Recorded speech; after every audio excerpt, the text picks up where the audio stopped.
السلام علیکم ورحمۃ اللہ وبرکاتہ. بسم اللہ الرحمن الرحیم. الحمد للہ والصلاة علی اہلہا واللعنۃ علی اہلہا. لکل شیء ربیع وربیع القرآن شہر رمضان.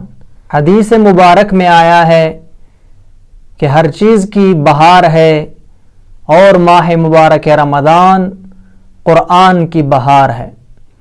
یعنی جس طرح موسم بہار میں ہر طرف ہریالی ہی ہریالی ہوتی ہے، ہر جگہ سرسبز و شاداب ہوتی ہے، اسی طرح ماہ مبارک رمضان میں کسی جگہ قرآن کی تلاوت ہوتی ہے، کسی جگہ قرآن کی تفسیر ہوتی ہے، کسی جگہ قرآن کے مفاہیم کو سمجھا جاتا ہے اور کہیں قرآن کے احکامات پر گفتگو ہوتی ہے.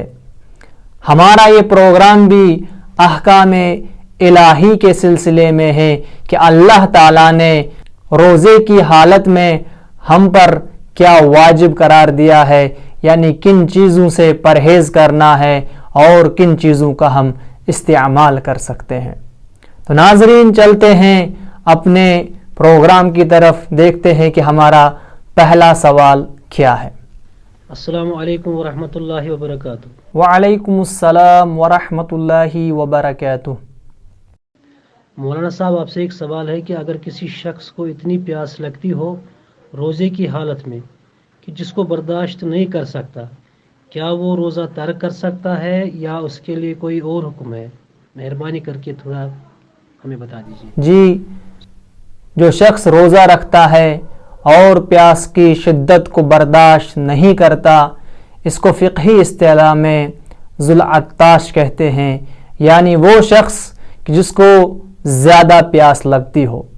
تو اس ذوالعطاش کا حکم یہ ہے کہ اس پر روزہ ساقط ہے، اس کو روزہ نہیں رکھنا ہے.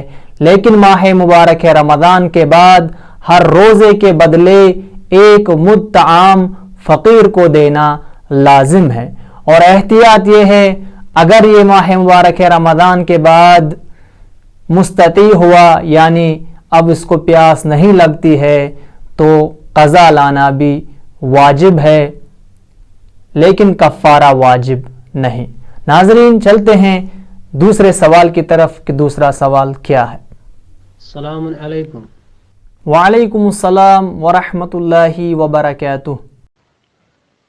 مولانا صاحب اگر مسافر سفر کرتا ہے تو اس کی نماز قصر ہوتی ہے، تو ماہ رمضان میں مسافر کے روزے کا کیا حکم ہے؟ باقی وسلام.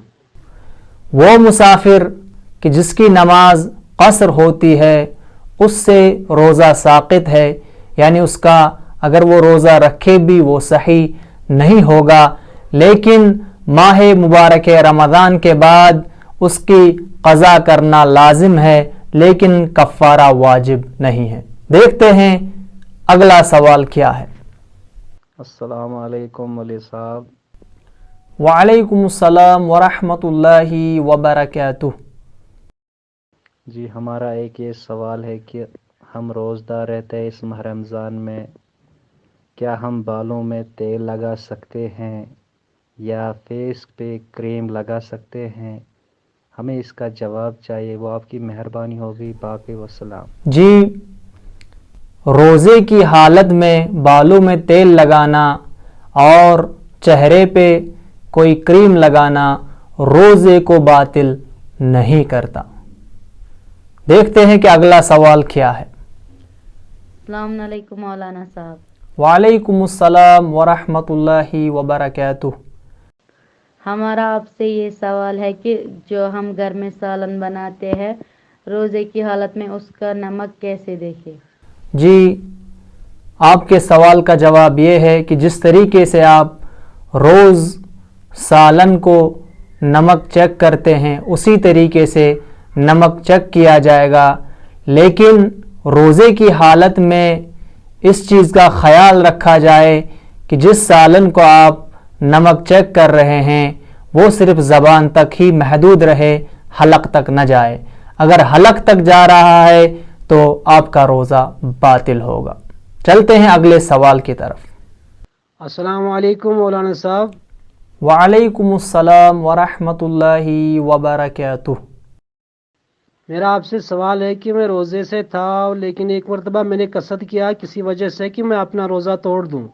پھر میں نے دن مکمل کیا، توڑا نہیں. اب جاننا چاہتا ہوں کہ اس کے لیے کیا حکم ہے، کیا میرا روزہ صحیح ہے؟ جی، روزے دار پر یہ لازم ہوتا ہے کہ اذان صبح سے لے کر اذان مغرب تک روزے کو مکمل کرے، اور نیت کو بھی اذان صبح سے لے کر اذان مغرب تک باقی رکھے.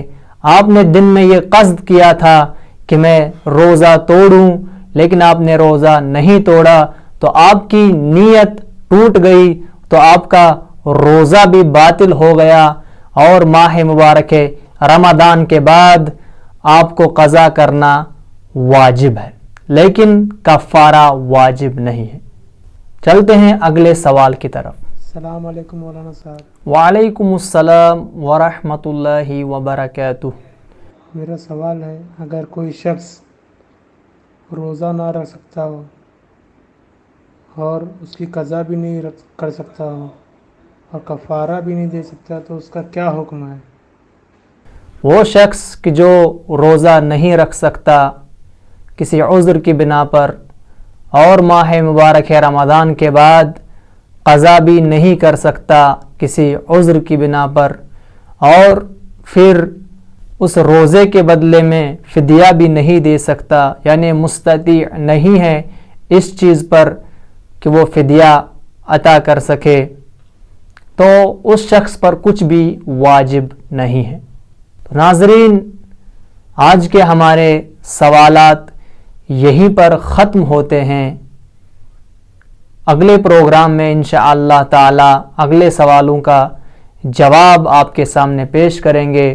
اگر آپ کا بھی کوئی سوال ہے تو نیچے دیے گئے واٹس ایپ نمبر پر آپ اپنا سوال ارسال کر سکتے ہیں. انشاءاللہ تعالی نیکسٹ ویڈیو میں آپ کے جوابات حاضر کریں گے. والسلام علیکم ورحمۃ اللہ وبرکاتہ.